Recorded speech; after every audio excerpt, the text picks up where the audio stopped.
Okay, so you guys read the title, you guys see the thumbnail. Today I'm gonna show you how to walk on Roblox, inside Roblox. So search up walk. Enjoy any game, like any. I'm gonna go climb 2,000 stairs.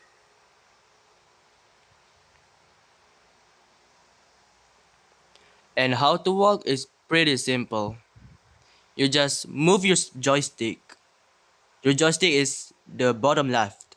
So you just move it around. To go forward, you just move it to up.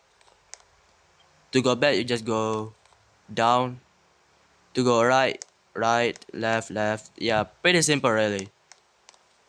Yeah, it's pretty simple. So that's it for this video. I hope you guys learned how to walk. So yeah, see you next time I guess.